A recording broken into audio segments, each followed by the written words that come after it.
नमस्कार, आप देख रहे हैं A to Z समाचार और मैं हूं आपके साथ ज्योतिका। आइए रुक करते हैं खबर की ओर।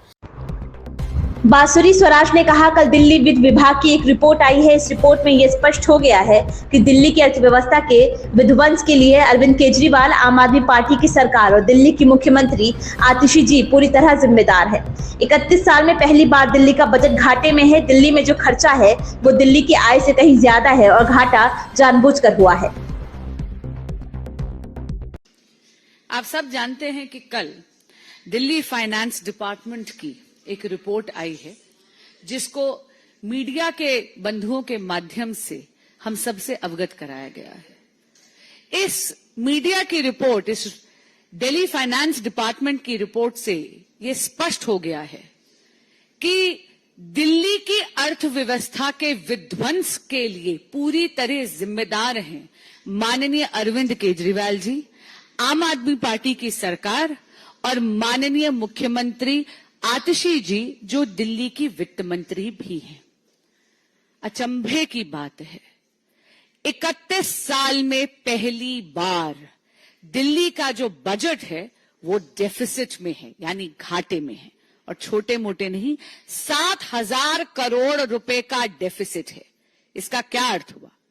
इसका अर्थ यह हुआ, पहली बात, कि दिल्ली में जो एक्सपेंडिचर है यानी खर्चा, वो दिल्ली की इनकम या दिल्ली की आय से कहीं कहीं ज्यादा है।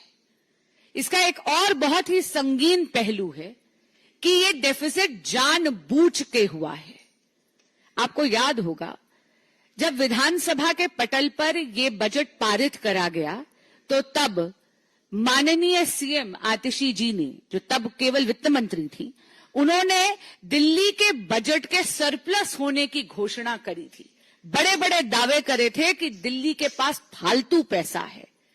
लेकिन आप ये देखिए कि इसेंशियल इंफ्रास्ट्रक्चर प्रोजेक्ट्स, जैसे कि दिल्ली में अस्पतालों की मरम्मत, नया कोर्ट कॉम्प्लेक्स बनाना, सैलरीज देना कर्मचारियों को, कर्मचारियों की पेंशन और इस प्रकार के ऐसे कई बड़े खर्चे, इनका बजट में प्रावधान ही नहीं करा। They did not make provisions for over 7,000 crore rupees in the budget of Delhi.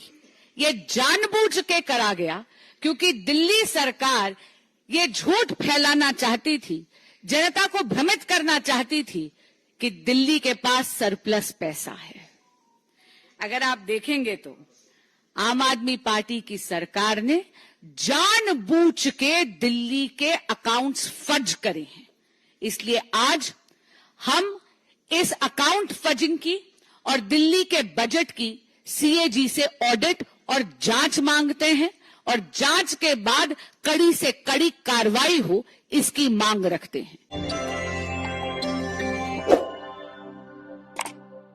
इस खबर में बस इतना ही। बने रहिए A to Z समाचार के साथ।